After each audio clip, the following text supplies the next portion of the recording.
आवाज जनतेचा।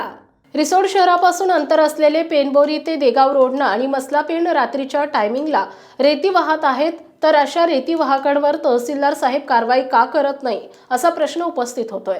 त्यामुळे होणारे दुष्परिणाम म्हणजे रेती तस्कर हे कुठल्या मार्गे जातात हे सर्वांना माहीत असते, परंतु कुठलाही त्या गोष्टींवर दुर्लक्ष करत आहे। वचक नसल्यामुळे ह्या गोष्टी घडतायत आणि रात्रीच्या टाइमला बिगर लाईटीचे ट्रॅक्टर आणि रेती वाहत आहे। त्यामुळे कधी ट्रॅक्टर कोणाच्या अंगावर जाईल असा प्रश्न नागरिकात होत आहे। त्यामुळे रेती तस्कर हे रात्री 2 ते 3च्या दरम्यान नदी पात्रामध्ये ट्रॅक्टर आणून सरासरीच्या रेतीची वाहतूक करत आहेत। त्यामुळे शासनाने या गोष्टीकडे दुर्लक्ष केलंय, परंतु कधी असं लक्षात येते की दिसून सुद्धा आंधळे होत आहे अशी भावना नागरिकांमध्ये वाढत आहे। त्यामुळे त्वरित शासनाने या गोष्टीकडे लक्ष देऊन रेती हप्ते देऊन रेती वाहत आहेत असं दिसून येतंय। कुठल्याही गोष्टीची त्याच्यावर शासन कारवाई करू शकत नाही असं दिसून येतंय। त्यामुळे रेती तस्कर हे कोणालाही भीत नाही आणि धमक्या देतात। त्यामुळे पैनगंगा नदीतील मोठमोठाले खड्डे सुद्धा पडलेले आहेत, परंतु या गोष्टीकडे शासन कधीच लक्ष देऊन पाहत नाही, दिसून आंधळे होतात।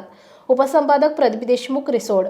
आपल्या परिसरातील बातम्या आणि ताज्या घडामोडी पाहण्यासाठी आजच आमच्या ABK न्यूज 24 चॅनलला सबस्क्राईब करा आणि बेल आयकॉनवर क्लिक करा।